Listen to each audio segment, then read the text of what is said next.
What is up, YouTube? I'm the Average Joe 1774, and today I'm going to be bringing you an MW3 commentary about how to become a better gamer.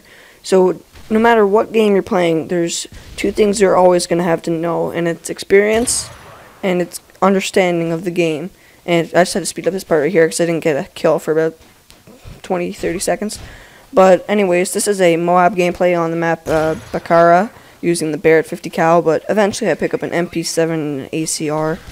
So it's not a very quick MOAB. It's about 6.5 minutes, 7 minutes. It's pretty slow actually. But I do steal a guy's care package near the middle and take his Pavlo, which adds to a lot of the kills that I get at the end of this game. I don't show you the full gameplay. I just show you from the first kill to the last kill of the MOAB and then the MOAB going off. But what I want to talk to you about, as I said before, is how to become a better gamer. So, starting off for experience, you're going to say if you have a lot of experience in a game, you're going to be better at it. It's a given. You're going to be better at it if you've played it more. So, first thing you're going to want to do is play the game that you want to become good at. Play it a lot more than you would usually play a game. Because if you don't play it a lot, then you're not going to be as good as you want to be. And you're not going to be able to post good content like you would want to if you're actually going to make YouTube videos. You could just be wanting to know how to become a better gamer just for the fun of it, just so you can tell your friends like you're really good and you could beat them all. So for example, if you're playing a sports game, you're going to want to do a lot of seasons and like a lot of different game types in the sports game. And for games like Call of Duty, you're going to want to do the campaign to make you feel like you're really good. It gives you some experience with first-person shooters. And if you haven't played any of them before, you can try Spec Ops missions to get your aim on and get a good understanding and feel for the controls of the game before you jump right into multiplayer, because you don't want to have like bad stats as soon as you go in and have to raise them up as you keep playing. And another thing is understanding the game and how it works and special things you need to know about the game.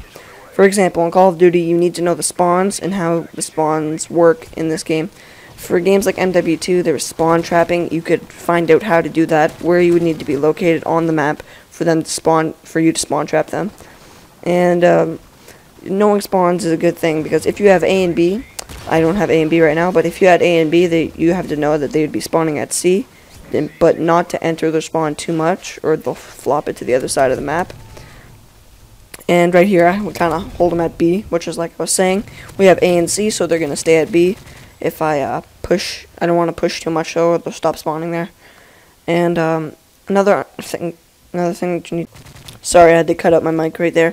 But another thing you need to understand is the weapons and a good weapon choice for the map that you're going to be playing on. This is just for Call of Duty, but a good weapon choice for this map would probably be a sniper rifle, an assault rifle, not a shotgun or submachine gun, unless you're going to be sticking to the left side of the map. The left of me right now. Now it's straight ahead. So it's a good the hallway that you're looking at from C to A that people travel through.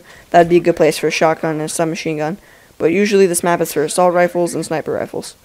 On other hands, like maps like Dome, you're gonna be wanting using a submachine gun or a shotgun, or if you're gonna be chilling out at the back, use an assault rifle. And for sports games, a good understanding to have is knowing when to do a certain thing.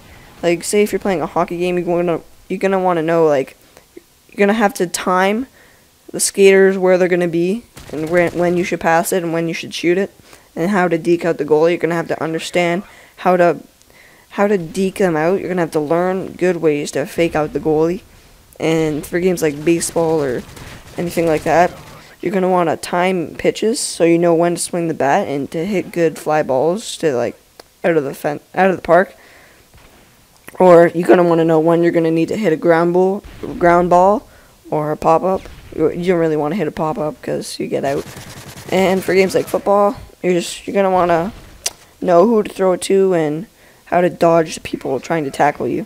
So you eventually, with experience, you will know these things and you'll have a better understanding of the game, which is pretty much how to become a better gamer. That's usually how it works.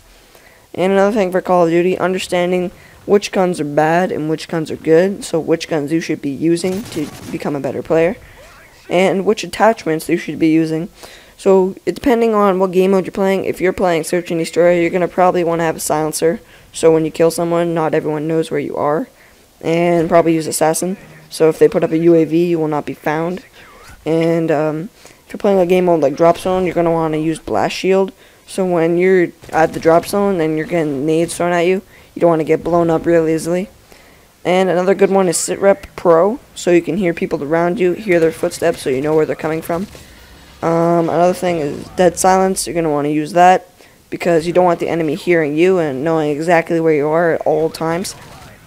So that's usually, you can use Specialist if you're going for MOABs. That's another thing you need to know. Use Assault if you're going for high kill streak games, and use Support if you're trying to help out your team by putting up UAVs and all that. So if you're using Specialist, I would suggest for your actual perks, for Tier 1, I would use Sleight of Hand. For Tier 2, I would use probably Hardline Pro. For Tier 3, use Sit Rep Pro. For Tier 1, Extreme Conditioning. And then for Specialist, you would do Dead Silence Pro, Sleight of Hand Pro, and then, what was the other one? Blast Shield Pro. No, Blind Eye Pro, so they don't, you don't get blown up by or shot by the attack helicopters, which is a smart thing. And, yeah, that's pretty much it. I pick up the MOAB right here and call it in. I was actually surprised. I think this was my 3rd MOAB or something like that. And, it was pretty good, I guess.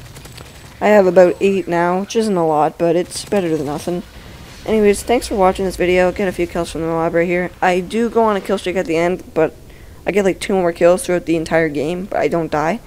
But anyways, thanks for watching this video. Hopefully it helped you out. And if you haven't subscribed yet, you could go click that subscribe button. There'll be an annotation on screen.